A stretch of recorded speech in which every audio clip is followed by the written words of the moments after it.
Vamos fazer a leitura, irmãos, do trecho que temos nos detido nas últimas semanas, né?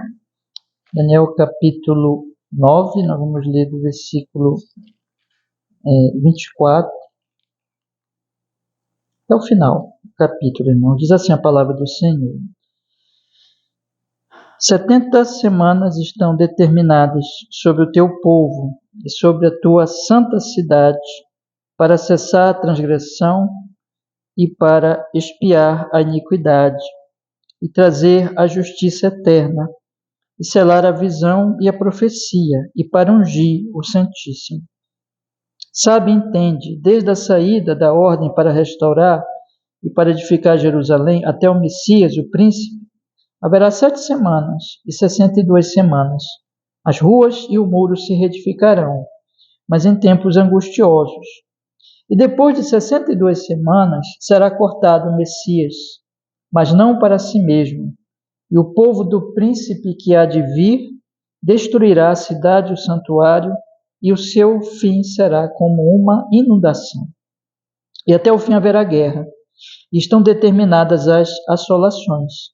E ele firmará aliança com muitos por uma semana, e na metade da semana fará cessar o sacrifício e a oblação, e sobre a asa das abominações virá o assolador, e isso até a consumação. E o que está determinado será derramado sobre o assolador. Amém. Vamos orar, meus irmãos. Ó Senhor, nós estamos aqui na noite do seu santo dia, Senhor, para continuarmos, Senhor, estudando essa profecia, aplicando a nossa alma. Nós suplicamos que o Senhor fale conosco, que o Senhor ponha a palavra em nosso coração, Senhor, e nos ensine a como entender e a como viver de acordo com essa profecia tão maravilhosa e toda a sua palavra, em nome de Jesus, com perdão dos nossos pecados, para a sua honra e glória em Jesus. Amém e amém. Pode sentar, meus irmãos, pode sentar. Nas últimas semanas, irmãos, nós temos nos detido na profecia das 70 semanas de Daniel e falado já algumas semanas sobre Cristo na profecia de Daniel. Aqui nessa profecia, eu quero só relembrar vocês rapidamente o significado da profecia, né, que eu acho que todo mundo aqui já entendeu e já tem na mente, mas é bom nós relembrar. Em primeiro lugar, é muito interessante nós lembrarmos que essa profecia foi uma resposta à oração de Daniel, e que Daniel ele estava orando a respeito da volta dos exilados para Jerusalém e apontando o problema do povo que levou o povo de Deus a sofrer, irmãos, o exílio, que foi o pecado. Então Daniel confessa o pecado e Daniel então clama para que o povo, Deus perdoe e o povo possa voltar. E Deus responde, quando Daniel ainda está orando, o versículo 20 diz que ele estando ainda falando, o anjo do Senhor veio e tocou em Daniel e trouxe para ele a instrução daquilo que Deus iria fazer.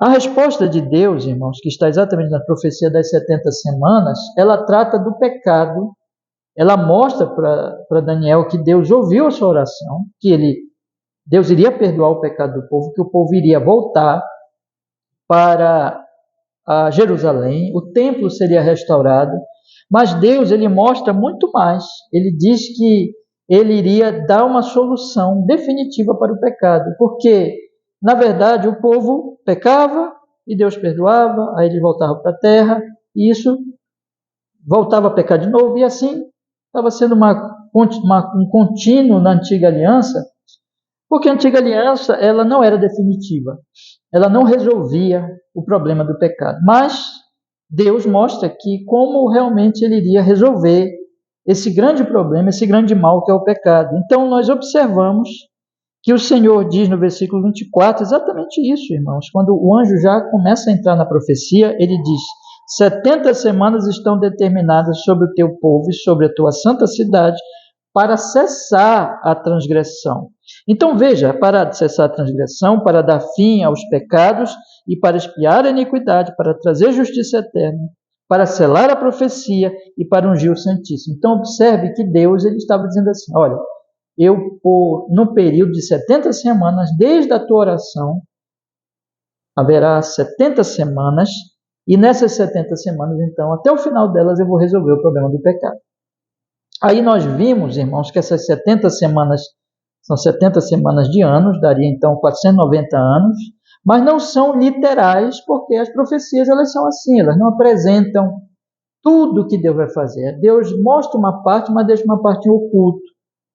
Então, o que Deus, na verdade, estava mostrando aqui não era 490 anos precisos, mas um período de tempo que só Ele sabe, que Ele resolveria o problema do pecado.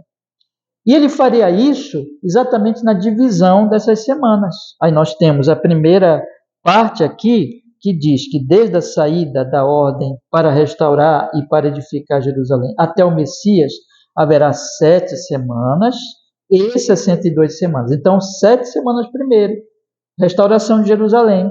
Depois vem mais 62 semanas, somando com as 7 semanas anteriores, são 69 semanas, quando então viria, depois de 62 semanas, ou seja, 69 semanas, viria o Messias e ele seria cortado.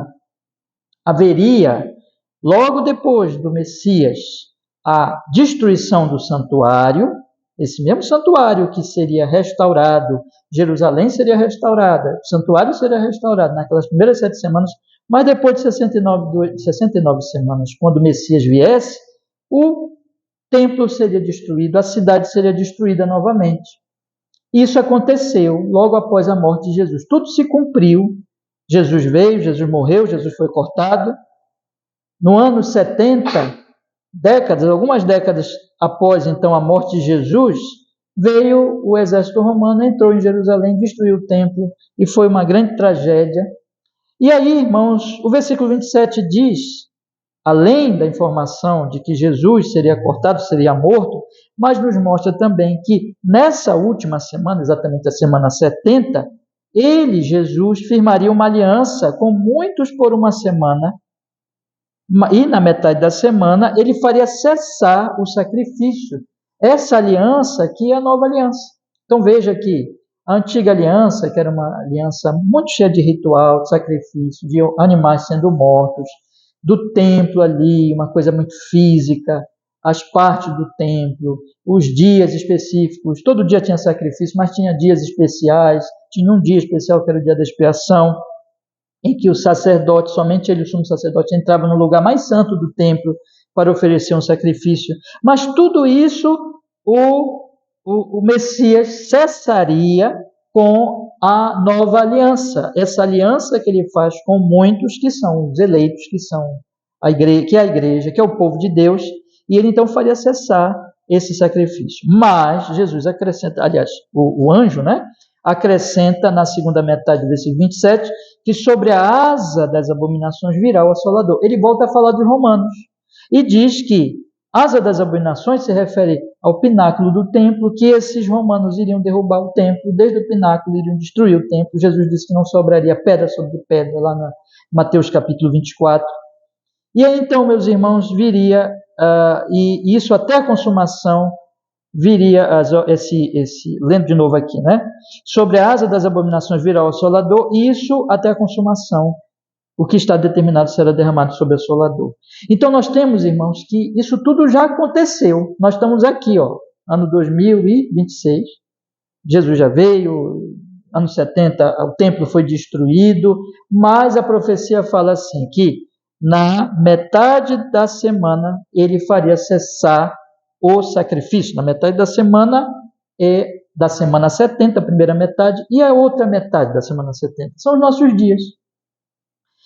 De respeito, então, a esse período até a volta de Jesus, quando também essa profecia, segundo o próprio Mateus, 1 Tessalonicenses, o Apocalipse, mostra, irmãos, que virá um homem terrível no final, o anticristo, e haverá grande tribulação, e então Jesus vai voltar. Então, essa profecia, ela cobre tudo isso de maneira, digamos assim, esquemática, é um esquema que Deus dá, dizendo assim, olha, o que ele iria fazer.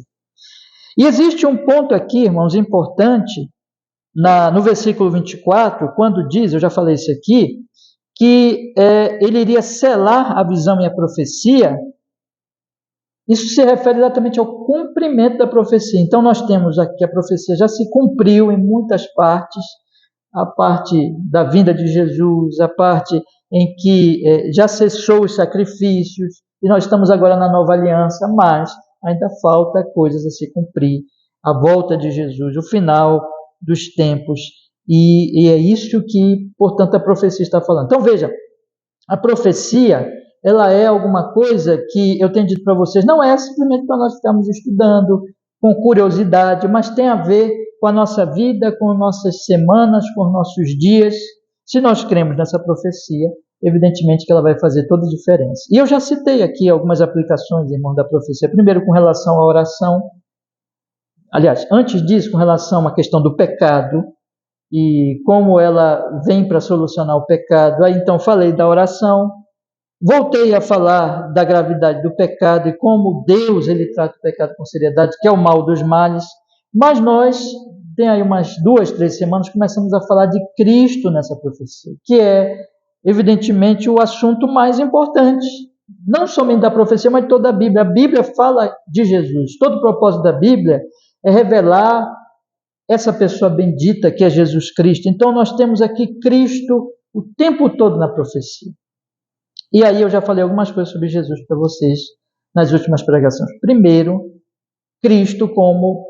nós só entendemos Cristo quando nós entendemos a gravidade do pecado, que o pecado é o mal dos males, é seríssimo, é contra o Deus vivo e traz sobre nós a morte, a destruição, a condenação e nos enganando, fazendo com que nós pensemos que está tudo bem conosco, mas na verdade o pecado está nos destruindo do coração para todo o nosso ser, destruindo a nossa alma, destruindo o nosso corpo, destruindo a nossa mente e finalmente levando o homem para a morte eterna, a condenação eterna. Então, quando nós entendemos isso, nós entendemos como Jesus é valioso, como nós necessitamos de Cristo. Então, meus irmãos, nós avançamos tendo falado dessa questão de Cristo e vimos como a profecia ela mostra que é Deus que salva. É um programa de Deus, é uma obra de Deus. Nós não podemos nos salvar. Que é somente o Senhor Jesus Cristo que redime, que salva, que liberta o seu povo. E, portanto, a nossa fé tem que estar em Cristo e não na nossa força, nos nossos métodos de salvação. Isso não adianta nada, irmão. Só Deus e só Deus em Cristo, só a obra de Cristo, só o que Jesus fez pode nos salvar dos nossos pecados. E falamos também, irmãos, que a vida do cristão aqui, ela é em Cristo, ela é um misto de, como eu falei para vocês, de que a Jerusalém é restaurada, o templo é restaurado em tempos angustiosos. Lembra aqui do finalzinho do versículo 25? Em tempos angustiosos, então temos na vida cristã momentos de edificação, de construção, mas mesmo nesses tempos bons, são angustiosos porque o mundo é um mundo mau e de pecado, mas nós temos também a destruição do templo, a destruição de Jerusalém, as dores e as tragédias na vida, e nós todos estamos passando por isso. Coisas boas acontecem conosco, coisas ruins acontecem conosco. Jesus mesmo disse, no mundo tereis aflições, mas ele dá significado, Jesus dá significado para as bênçãos e para as aflições, porque nele eu sei que, seja o que for que aconteça comigo, eu estou seguro em Cristo e tudo coopera para o meu bem em Cristo. Lembra que Paulo diz, né?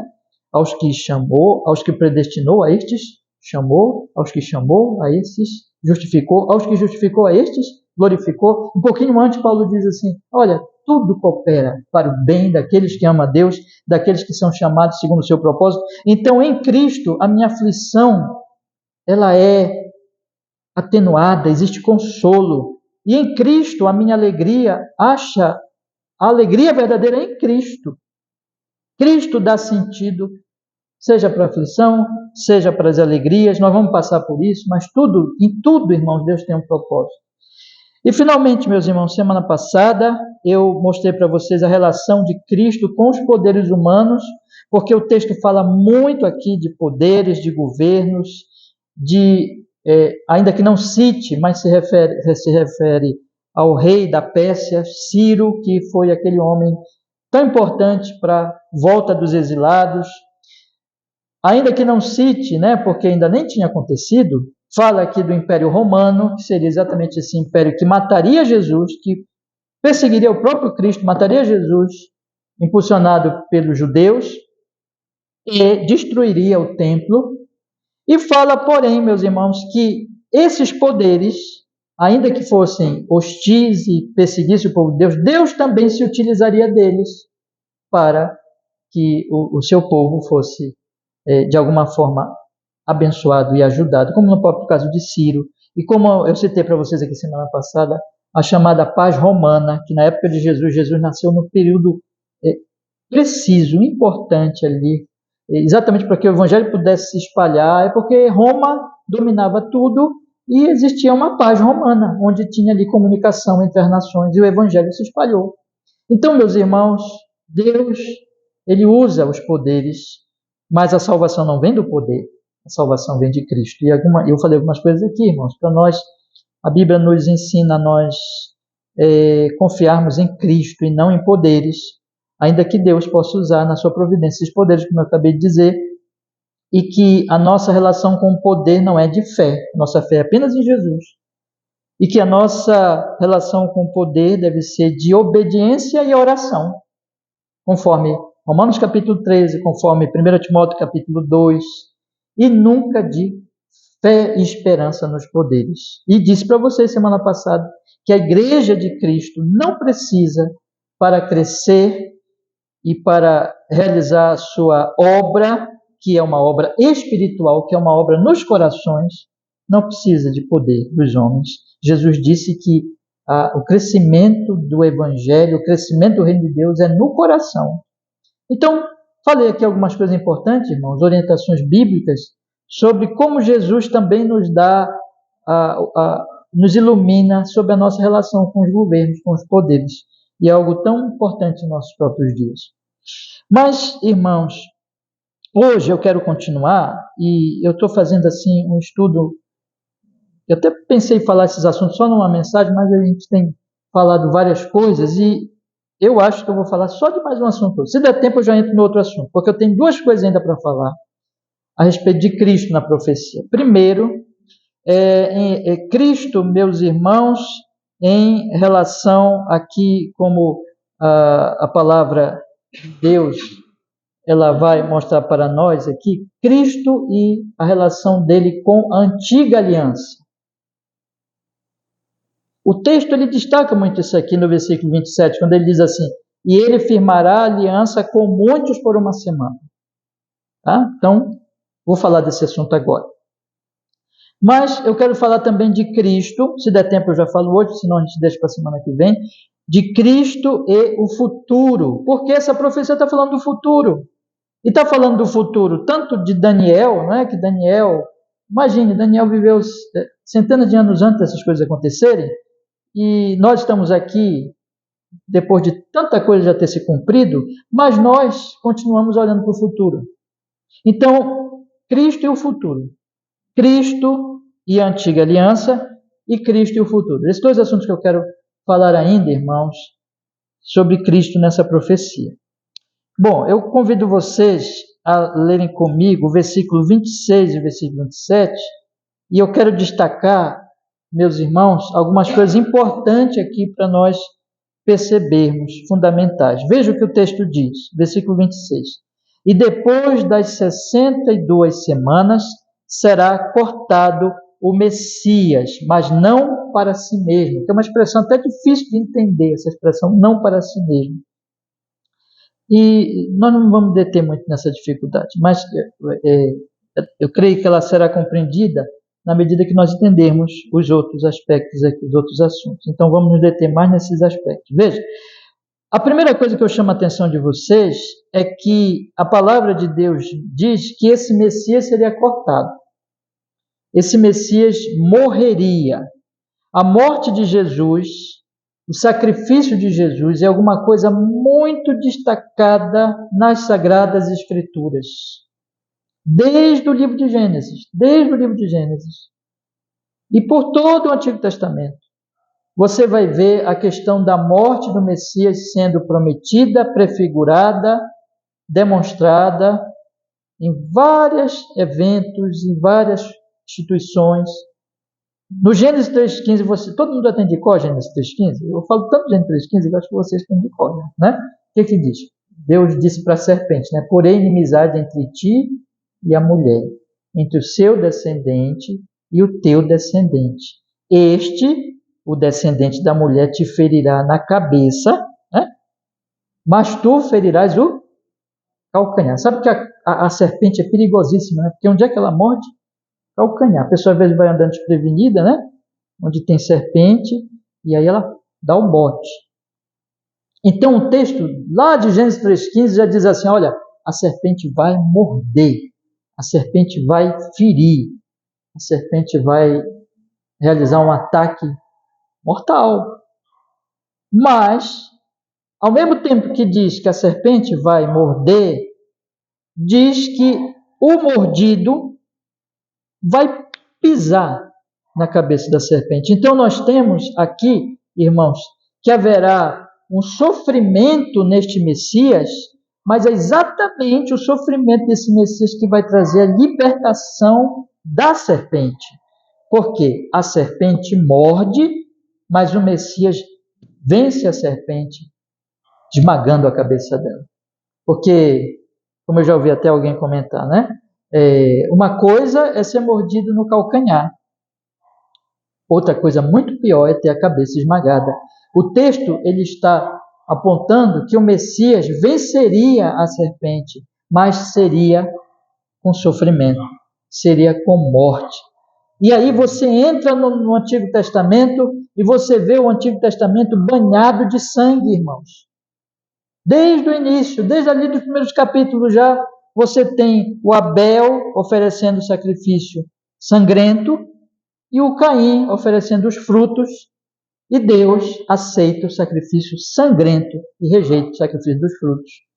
Além de outras coisas, mais importante ali era a questão da fé, que o Abel tinha e o Caim não tinha, mas aquilo já aponta, meus irmãos, para o sangue derramado. E aí você vê os animais morrendo, Deus estabelecendo desde o início, desde o dia de Abraão, desde os primeiros ali, desde Noé, ele já oferece animais, já morrem os animaizinhos ali.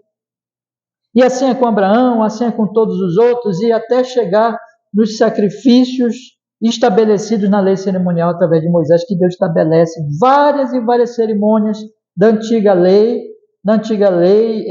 dizendo assim, olha, tem que matar animal todos os dias, e tem que matar os animais 2 vezes no dia, de manhã e à tarde. E tem dias especiais de festa, onde vão morrer também animais. E tem um dia especial, que eu chamo de dia de expiação, onde o animal, o cordeiro, vai morrer. E é sangue e sangue e sangue sendo derramado, meus irmãos. E aí Deus, ele, na aliança com Moisés, ele estabelece uma morada dele com o seu povo. Essa morada, ela muitas vezes ali aparece antes da lei de Moisés, aparece ali nos altares onde os patriarcas levantavam altares e ofereciam sacrifícios. Tudo aquilo apontava para os sacrifícios que viriam, o sacrifício definitivo que viria de Jesus, mas também para a consciência da presença de Deus. Eles não simplesmente plantavam, colhiam, trabalhavam, mas eles levantavam altares, porque altares era o culto a Deus, e sempre tinha a questão de sacrifícios, e os altares também, irmãos, representavam a presença de Deus, eles tinham consciência da presença de Deus. Mas isso ficou muito mais claro quando Deus estabeleceu um tabernáculo. E nesse tabernáculo, irmãos, Deus ele colocou os lugares, mas havia um lugar mais importante, que era o Santíssimo Lugar. E ali no Santíssimo Lugar ficava a Arca da Aliança. E a arca representava a presença de Deus. E Deus, ele criou todo esse sistema, e havia uma proteção muito grande a esse tabernáculo, e o povo na caminhada durante ali no deserto, até chegar na terra prometida, eles iam montando e desmontando esse tabernáculo, significando que Deus estava com eles o tempo todo, e que a presença de Deus só podia estar ali com eles por causa da quantidade de sacrifícios. E o tabernáculo, o que acontecia no tabernáculo? Exatamente os sacrifícios. Então, veja a ligação da presença de Deus com os sacrifícios, porque Deus é tão santo e o homem é tão pecador que o homem morre na presença de Deus, mas para que o homem não morra, isso que Deus estava ensinando, tem que outro morrer. E os animais morriam, simbolizando que outro morreria. Então Deus ia caminhando com o povo, mas na medida que ele ia caminhando, para que ele pudesse estar com o povo e o povo com ele, tinha que ter morte, tinha que ter derramamento de sangue, senão quem morreria era o povo. E algumas vezes pessoas morreram. Vocês conhecem a Bíblia e lêem a Bíblia, vocês podem lembrar disso, porque eles desafiaram a Deus, eles não seguiram essa lei cerimonial, e eles então tocaram na arca ou fizeram alguma coisa desafiando a Moisés e morreram. Deus os matou repentinamente de forma severa, porque eles ousaram desafiar Deus e se aproximar de Deus. Então, meus irmãos, nós temos esse sistema todo, e quando nós chegamos em Davi, Deus chama Davi, tira ele de trás das ovelhas, faz dele um rei de Israel, um rei guerreiro, vitorioso, que venceu a primeira vitória de Davi. Você lembra quem foi?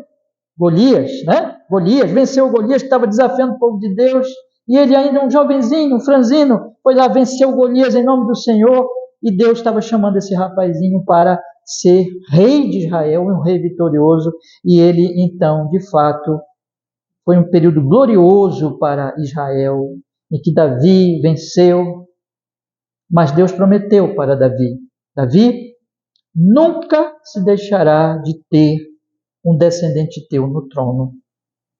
E quando veio Salomão, filho de Davi, Davi gostaria muito de construir o templo, porque Davi diz assim, eu tenho uma casa, Deus não tem uma casa, e eu quero fazer um templo para Deus, uma casa para Deus, até aquele momento não tinha.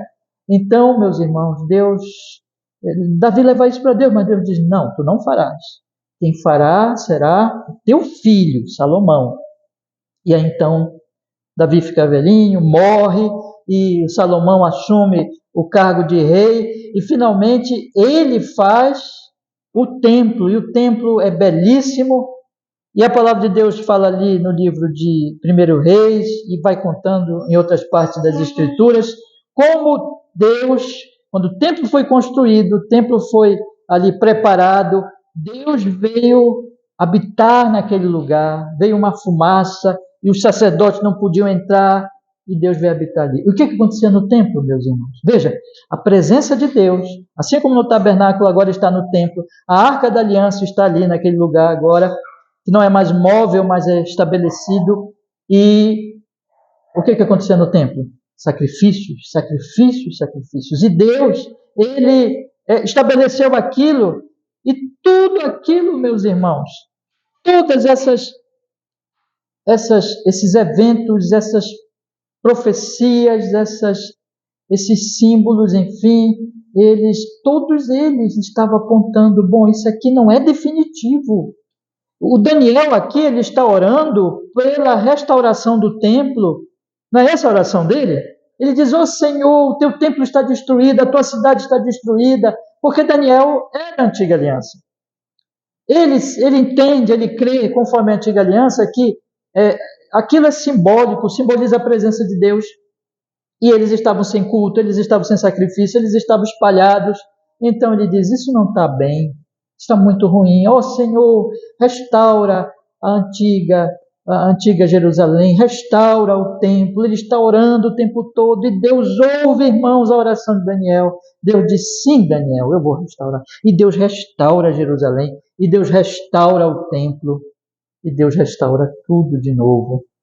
Porque, irmãos, tudo tinha um significado. Qual é o significado? O significado era: olha, eu estou com vocês, e eu estou com vocês porque os sacrifícios estão acontecendo, mas aquilo é só simbólico, não é definitivo. Então eu quero que vocês entendam muito bem que o que está acontecendo aqui é Daniel orando conforme a antiga aliança, e Deus ouve, Deus traz de volta o templo a Jerusalém, que é a primeira parte, e são as 7 primeiras semanas que o Senhor diz aqui, sabe, entende, desde a saída da ordem para restaurar e para edificar Jerusalém até o Messias e o príncipe. Haverá 7 semanas, então Deus ouve a oração de Daniel, mas se ficasse nisso, irmãos, se ficasse só nesse evento, não haveria solução, porque Hebreus nos ensina que sangue de animais não purifica pecado. Hebreus nos ensina que Deus Santíssimo não pode estar conosco, habitar conosco, ser o Deus conosco, o Emanuel, Deus conosco, por sangue de bodes, por sangue de cordeiros, por sangue de animais. Tudo aquilo é simbólico.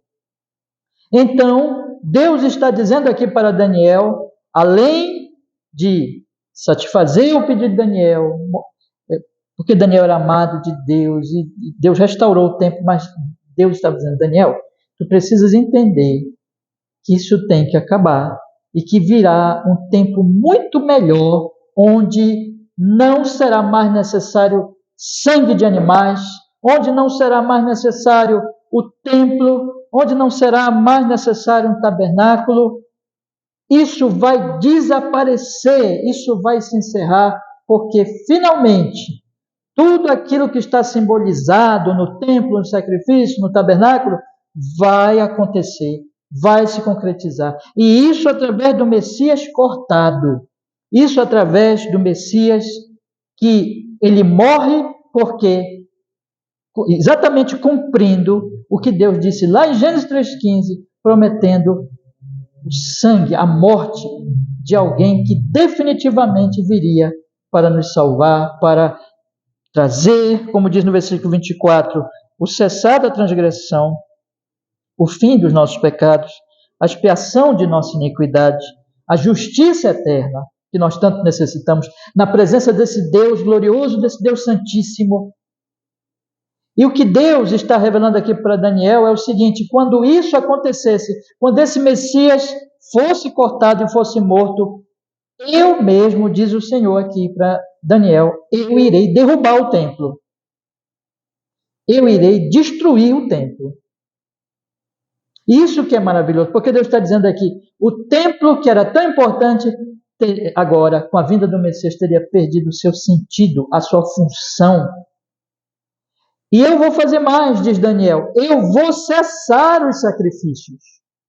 Você percebe? Então eu quero chamar a atenção de vocês, meus irmãos, porque o Senhor está dizendo aqui, vamos ler todo o versículo 26, eu chamo a atenção de vocês. Diz assim: e depois de 62 semanas será cortado o Messias, mas não para si mesmo, e o povo do príncipe que há de vir destruirá a cidade, o santuário, e o seu fim será como uma inundação. Ele está dizendo assim: olha, esses príncipes, esse príncipe que era na verdade o comandante romano, ou podemos até elevar e dizer, se refere ao imperador, enfim, ele iria entrar na cidade de Jerusalém, iria destruir o templo desde o pináculo, e como Jesus diz em Mateus 24, não ficaria pedra sobre pedra. Mas quem estava destruindo não era o imperador, não era o capitão, não era o comandante do exército, não era nada disso. Quem estava destruindo era o próprio Deus, irmãos. E quando ele destruísse o templo, ele também, junto com isso, faria cessar todos os sacrifícios que aconteciam no templo. E é isso que se refere o versículo 27. Bora ler? Porque diz assim: e ele firmará aliança com muitos por uma semana, e na metade da semana fará cessar o sacrifício e a oblação. E sobre a asa do assolador, sobre a asa das abominações virá o assolador. Ele está se referindo a tudo isso. Ele está dizendo assim para Daniel: o Messias, ele será morto, e quando ele for morto, e claro, ele não somente vai morrer e continuar morto, mas ele vai ser sepultado e ele vai ressuscitar, porque a ressurreição é fundamental, ainda que ela não seja citada aqui, mas sabemos, né, que ele ressuscitou, e porque significa a ressurreição, que, irmãos? Que ele venceu, que ele está inaugurando um novo tempo para nós, que ele é o cabeça de uma nova raça, de um novo mundo. Então, quando ele faz isso, ele faz uma aliança, uma nova aliança. Ele traz a aliança definitiva, que aquela antiga aliança apenas era um momento, uma ilustração provisória, apontando para a aliança definitiva. Então, quando ele faz essa aliança, ele cessa o sacrifício, ele cessa a oblação. E ele faz isso, irmãos, tanto no sentido de que a vinda dele faz com que aquilo não fosse mais necessário, cessa, acaba, não tem mais necessidade, vocês não precisam, Deus está dizendo para os judeus, e Deus está dizendo para todo mundo: vocês não precisam mais do templo, vocês não precisam mais do sacrifício, acabou. Agora, tudo que vocês têm que fazer é olhar para Jesus, para o meu filho, confiar nele, para que os seus pecados sejam extirpados, expiados, vencidos, e venha sobre vocês a justiça do céu, da glória, e vocês então agora sejam esses muitos. Lembra que ele diz aqui: firmará uma aliança com muitos por uma semana, e na metade da semana vai cessar o sacrifício. Deus está dizendo assim: acabou, não tem mais sentido. Mas isso tanto se refere a esse fato, como também se refere à própria ação de Deus em fazer de forma concreta a cessação dos sacrifícios. Porque, irmãos, quando o imperador romano, quando o exército romano invade Jerusalém e derruba o santuário, o templo cessa os sacrifícios para nunca mais voltar. Acabou. Deus disse: basta. Deus, que move a história, está dizendo para toda a humanidade, para todos nós: vocês querem ser salvos? Vocês querem se reconciliar comigo? Vocês querem agora que aconteça aquilo que era simbolizado no Antigo Testamento? O que é? Deus está conosco. Deus está presente. Vocês querem tornar-se um tabernáculo de Deus? Querem isso? Então vocês têm que entender que isso só é possível pelo Emanuel, pelo Messias, que, como diz lá Mateus capítulo 1, você, José, Deus disse para José, marido de Maria, você vai chamá-lo de Jesus, porque ele vai salvar o seu povo dos seus pecados, exatamente morrendo na cruz. E você deve saber, todos devem saber, que ele é o Emanuel, exatamente salvando-nos dos nossos pecados que nos separa de Deus. Agora ele traz definitivamente a presença de Deus para estar conosco, e a igreja se torna templo de Deus.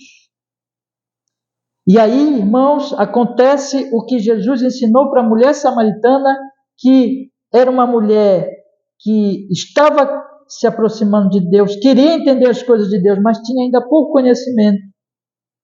E ela faz uma pergunta para Jesus e diz assim: Senhor, onde devemos adorar? É aqui onde os samaritanos dizem, ou é lá em Jerusalém?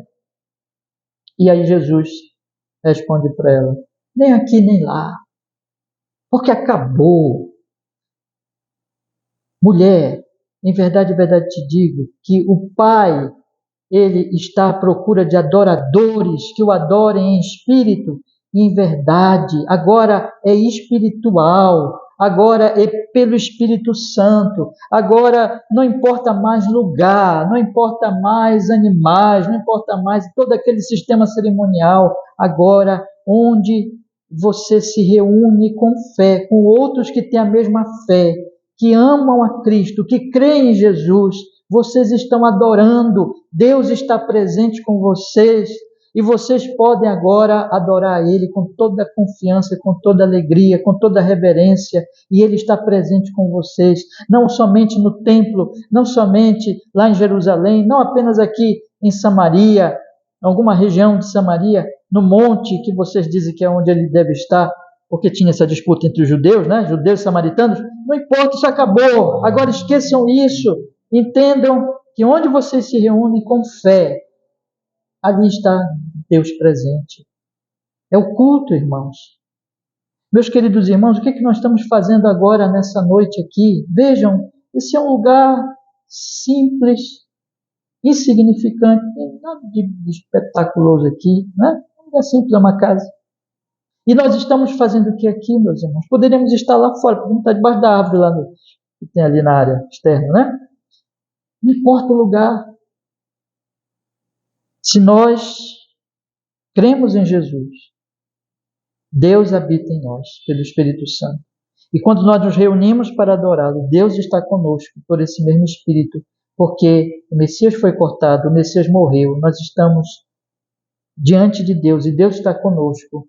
E nós não precisamos mais, meus irmãos, de templo, de sacrifícios, de cerimônias, nada disso. O nosso culto pode ser um culto simples, nós podemos nos reunir em nome do Senhor, nós podemos cantar louvores com alegria, nós podemos abrir este livro e ouvi-lo falar conosco pela palavra lida, cantada, pregada, e ele se manifesta a nós, e nós podemos hoje adorar a Ele com simplicidade, sem nenhuma cerimônia, sem nada que possamos aqui fazer alguma cerimônia dizendo que temos que ter isso, senão Deus não está presente. Não, acabou tudo isso e agora nós podemos, com simplicidade, com fé, reunir, cantar, adorar, ouvir a palavra, orar, e Ele está conosco.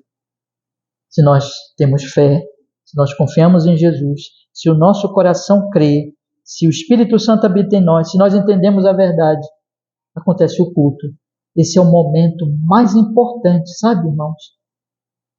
Todas as igrejas que se reuniram nesse domingo, dia do Senhor, não importa que seja um lugar muito bonito, um templo, né? A gente chama de templo, mas na verdade não tem mais templo, mas se acostumou -se a chamar de templo para os lugares, para as construções, mas não é templo mais, na verdade. É apenas um prédio. E templo já passou. Pode ser num lugar bonito, pode ser num prédio bonito, pode ser num lugar simples, pode ser debaixo de uma árvore, pode ser debaixo do céu estrelado, não importa. Deus está ali com o seu povo e Deus está sendo adorado, desde que se tenha fé. E quando isso acontece, tem um teólogo do século passado, famoso, John Stott, e John Stott diz assim: quando a igreja está reunida, pode ser como hoje aqui, irmãos, não somos muitos hoje, somos poucos aqui.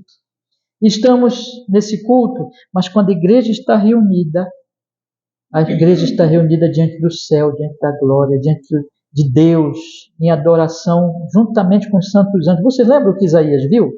Os anjos adorando ao Senhor e dizendo: Santo, Santo, Santo é o Senhor, a terra está cheia da sua glória. Quer dizer que cada congregação, irmãos, local, quando ela se reúne, não importa onde, agora ela está na presença desse santo Deus, nós estamos na presença desse santo Deus, irmãos, junto com os santos anjos que habitam com o Senhor, adorando ao Senhor. Mas isso não vai ficar só aqui, irmãos. O mais fabuloso, o mais importante ainda é que isso é só o início, diz a palavra de Deus. A palavra de Deus nos informa que em Cristo esse culto já é restaurado aqui, mas aqui é só o início.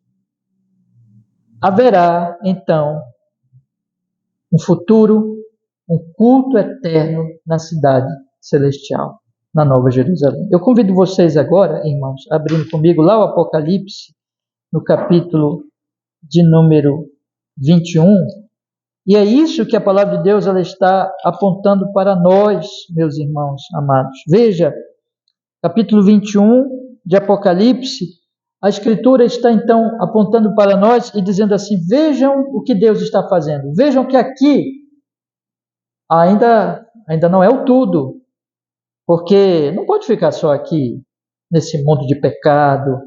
Não, tem que ter uma consumação, tem que ter um final, tem que ter uma restauração de todo o universo.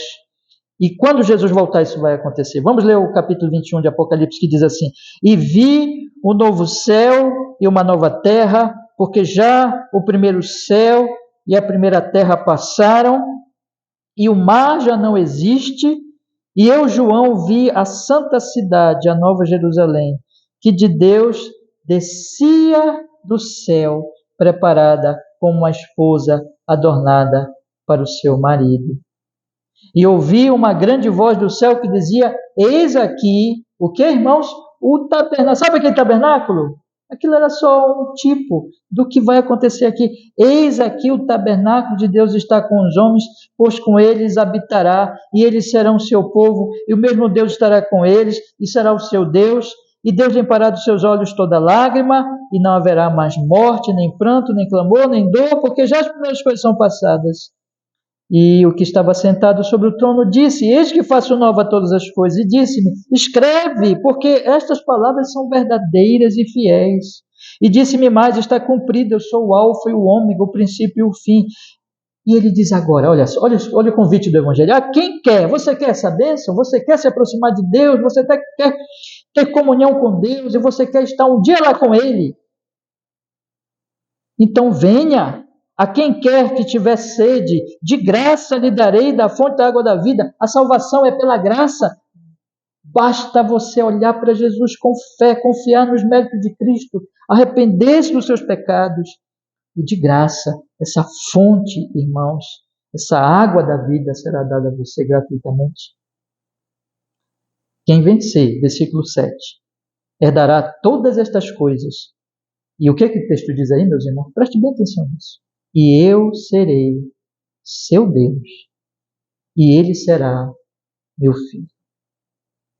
Essa é a bênção, irmãos. A bênção é que nós estaremos com ele para sempre, como nosso Deus. Ele já está conosco, mas isso é só o início.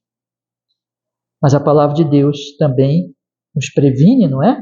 E nos diz o seguinte: mas, versículo 8, quanto aos covardes, quanto aos incrédulos, quanto aos abomináveis, quanto aos homicidas, quanto aos fornicadores, quanto aos feiticeiros, quanto aos idólatras e a todos os mentirosos, a sua parte será no lago que arde com fogo e enxofre, que é a segunda morte.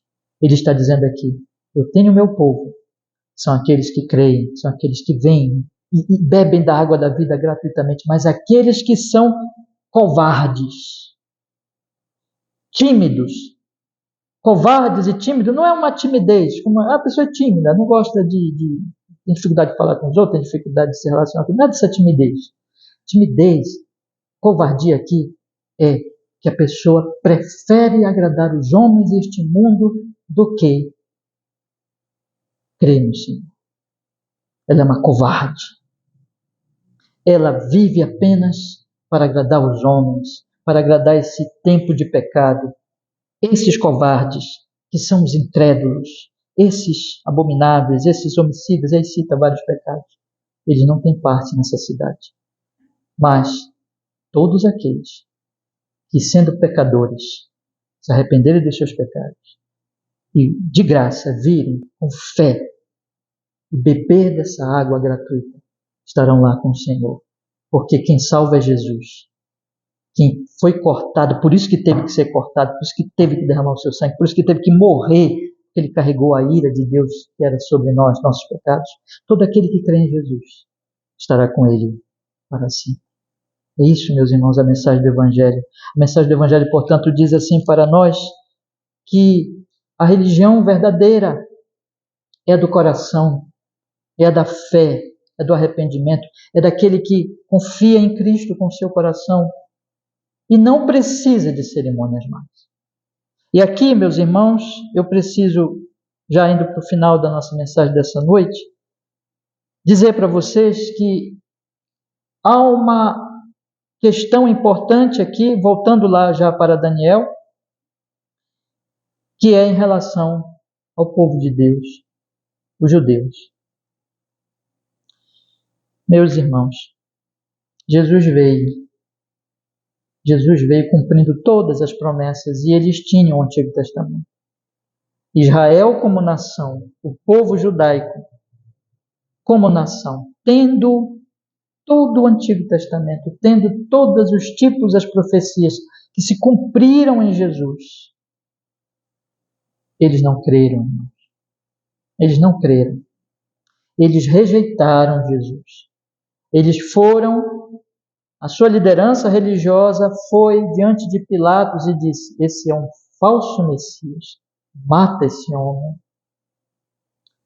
O povo, incitado por essa liderança religiosa incrédula, gritou e forçou Pilatos, dizendo: crucifica-o e nos dá o criminoso no lugar desse Messias que nós dizemos é um falso Messias. E Jesus morreu na cruz do Calvário. Foi sepultado, ressuscitou. E veio o Espírito Santo com poder sobre Jerusalém. Vocês conhecem Atos capítulo 2. E naquela primeira igreja cristã, primeira igreja da história, ali em Jerusalém, o início de tudo, né? Exatamente a cidade de Jerusalém, a cidade pela qual Daniel orou aqui na sua oração. Aquela cidade não creu, meus irmãos, não creu. Ali foi estabelecida uma grande igreja, uma igreja cheia do Espírito Santo, uma igreja que vivenciava o amor de Deus, tanto que os de fora temiam e respeitavam a eles. Leia Atos capítulo 2, até o final. Vocês conhecem Atos 2, sabem do que eu estou falando. Mas a cidade não creu, o povo não creu. Eles continuaram indo ao templo. Eles continuaram fazendo os seus sacrifícios. Eles continuaram, irmãos, realizando todas aquelas cerimônias com seus sumos sacerdotes, com sua liderança religiosa que estava totalmente corrompida, vendida para o poder,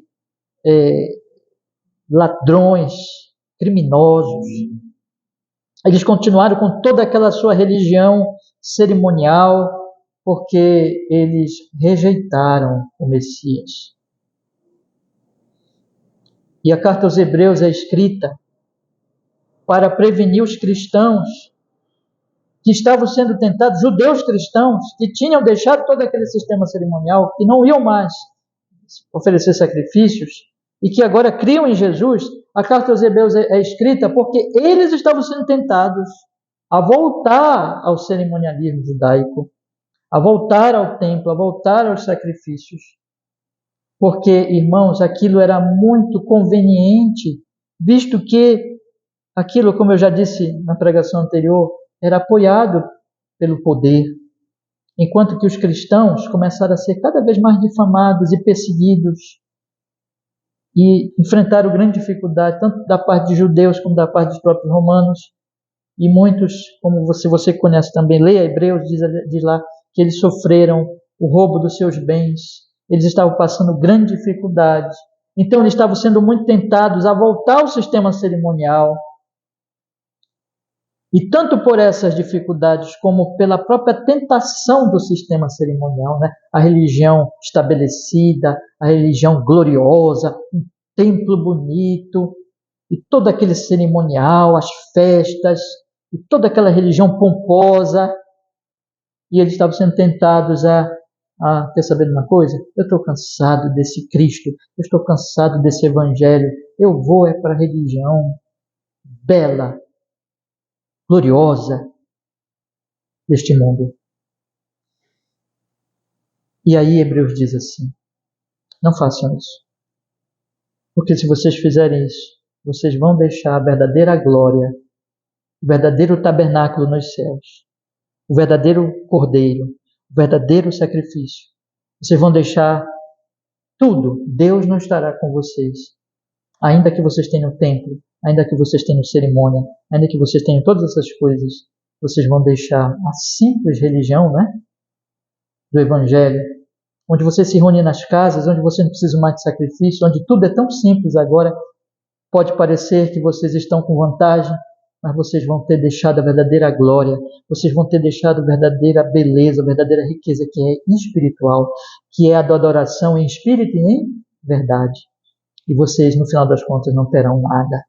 Vocês nem para o Antigo Testamento vocês vão voltar, porque já acabou. O Messias já cessou os sacrifícios. Isso não tem mais valor. E se vocês voltarem, na verdade, vocês estarão simplesmente apostatando,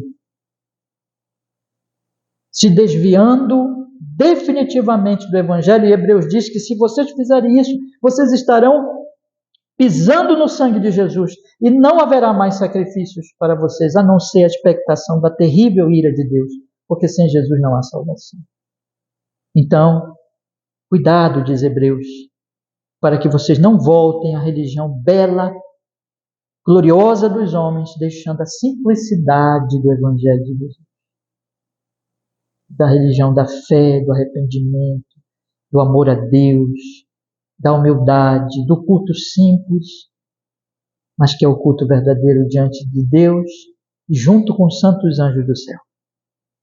Um culto que vai levá-los um dia para uma verdadeira glória que não é desse mundo, mas a glória de Apocalipse 21, quando haverá um novo céu e nova terra. Logo Jesus vai voltar e trazer para vocês esse reino verdadeiramente glorioso, que não é esse reinozinho aqui dos homens, não é Roma. Onde é que está Roma hoje? Roma já até passou. Onde é que está aquela glória judaica? Já até passou. Mas o povo não quis, irmãos. Não os crentes verdadeiros não voltaram, mas os judeus não quiseram. Aí sabe o que Deus disse? Deus fez? O Senhor Jesus Cristo, que um dia olhou para Jerusalém e pesou em seu coração, ele disse assim: Jerusalém, Jerusalém, como eu queria que viesses e buscasses, como, né, a galinha faz com seus pintinhos, protegendo ali. Como eu queria que vocês viessem e buscassem o meu acolhimento, a minha proteção. Ele disse: eu tenho enviado para vocês profetas e vocês matam uns, perseguem outros. E finalmente mataram o próprio filho. Lembra da parábola que ele contou? Mas vocês não quiseram. Eu quis. Eu chamei vocês. Mas vocês não quiseram. Ele diz então, no Evangelho, irmãos, que cairia sobre eles. Eles mesmo pediram: caia o sangue desse inocente, desse justo.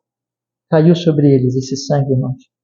No ano 70, Deus mesmo diz: visto que Jerusalém não quis o Messias, e preferiu o templo, e preferiu o poder dos homens, e preferiu a glória do templo, Jesus já disse para os seus discípulos, lá atrás, no Mateus 24, quando um discípulo disse: Senhor, veja a beleza do templo, essas pedras e essas construções. Jesus disse assim: em verdade te digo, que não sobrará pedra sobre pedra. Tudo isso aqui vai ruir, tudo isso aqui vai ser destruído. E finalmente, irmão, no ano 70, o Senhor Deus, julgando Jerusalém e julgando os judeus daquela época, enviou o exército romano. Sua vara, a vara agora de sua ira, como tinha ela sido lá atrás, Babilônia, Assíria, e agora o exército romano entra e destrói o templo. É Deus dizendo: acabou. Eu disse que acabou. Não há mais templo. E cai sobre Jerusalém a minha ira, porque eles preferiram o templo ao Messias. Eles preferiram o sacrifício ao Messias. Eu quero finalizar, irmãos, com uma aplicação sobre isso. Hoje é a mesma coisa, meus queridos irmãos. Meus irmãos, existe uma falsa religião. Existe um falso cristianismo. Existe uma religião pomposa que os homens gostam. Existe uma religião atraente da glória humana, dos grandes templos evangélicos, das grandes multidões, que chama a atenção das pessoas. que promete riqueza, que promete o poder desse mundo, que promete prosperidade. Um culto que não se conforma mais com a simplicidade do Evangelho, mas um culto onde tem que ter muito show, muita luz, muita coisa que agrade os olhos, que agrade os sentidos dos homens e que enche lugares de culto, porque atrai os homens. Uma igreja, irmãos, que também está atrelada com o poder da riqueza, com o poder econômico, com o poder político, e que está se vendendo para ficar junto com os romanos dos nossos dias, para ter uma religião lícita, para ter uma religião do poder. Um culto onde não existe mais a simplicidade do Evangelho, onde não existe mais a simples pregação do Evangelho, onde não se abre mais a Bíblia, mas a Bíblia é apenas usada como pretexto. Onde Cristo não é mais pregado, onde o sacrifício dele, a graça dele não é mais anunciada com ênfase, mas o que importa é que você seja glorioso conforme os homens, que você seja poderoso conforme os homens. E muitas pessoas têm apostatado e têm deixado a simplicidade do Evangelho por causa desse cerimonialismo, dessa glória dos nossos próprios dias, irmãos. E o texto está dizendo para nós, por implicação, está dizendo assim: olhe para Jesus, confie em Cristo e não se deixe iludir pela glória da religião deste mundo, que é muito bonita aos nossos olhos, que é muito atraente aos nossos olhos, mas que se deixa Cristo, se não tem mais o Evangelho, se não tem mais a fé, se não tem mais aquele amor e aquela simplicidade que vem de Cristo, Deus não está mais com essas pessoas. Deus não é mais o Deus com eles, o Deus presente, porque não tem Cristo. Pode ter cerimônia, pode ter poder, pode ter glória, mas não tem Cristo. Se não tem Cristo, não tem presença de Deus, não tem a vida e a graça do Senhor presente. E digo mais, um dia, como Deus destruiu Jerusalém, destruiu o templo, Deus destruirá toda a falsa religião dos nossos dias, que ousa usar o nome dele, ousa usar o santo nome do Senhor Jesus, quando na verdade já abandonou Jesus, quando na verdade já abraçou a glória humana.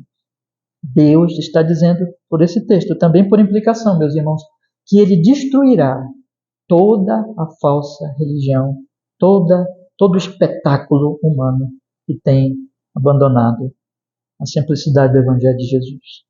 Eu chamo meus irmãos nessa noite para que todos nós aqui olhemos para Jesus. Simples Evangelho de Cristo que diz: arrependa-se, creia. E Deus vem habitar com você. E você vai conhecer a verdadeira glória, que não é física, espalhafatosa, visual, mas que você vai enxergar pela fé. Mesmo quando você estiver sozinho na sua casa, orando, lendo a sua Bíblia, ou aqui na igreja, adorando junto com os irmãos, na simplicidade do culto, no Espírito em verdade. Que Deus nos abençoe. Que o nosso olhar esteja em Jesus. Amém. Vamos orar? Senhor amado, nós damos graças, Senhor, nesta noite, porque nós estamos aqui suplicando pela sua misericórdia, pela sua graça sobre as nossas vidas, Senhor, e pedindo que nós e cada um de nossos irmãos, todos nós estejamos olhando para Jesus, de forma conforme Ele, Senhor, está revelado nas Escrituras, no Evangelho. Senhor, guarda o nosso coração de cometermos os erros dos judeus, de preferirmos a religião cerimonial, a religião gloriosa, e deixarmos a simplicidade de Cristo. Livra-nos disso, que cada um de nossos queridos irmãos, esteja firme em Jesus, olhando para Jesus, confiando nele, esperando nele, Senhor, e experimentando dessa forma realmente a presença gloriosa do Deus vivo no seu coração, na sua vida, pela fé.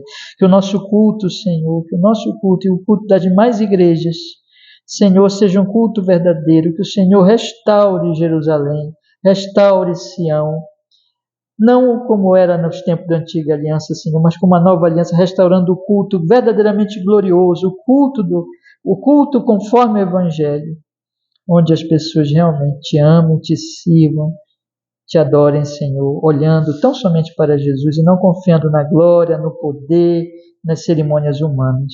Faz isso, Senhor, e nos abençoa mais e mais em Cristo Jesus. Que assim seja, Senhor. Amém e amém. Graças a Deus. Amém, meus irmãos. Deus nos abençoe. Quero convidar vocês a lerem comigo agora nosso trechozinho da nossa confissão de fé, meus irmãos. Vamos fazer a leitura?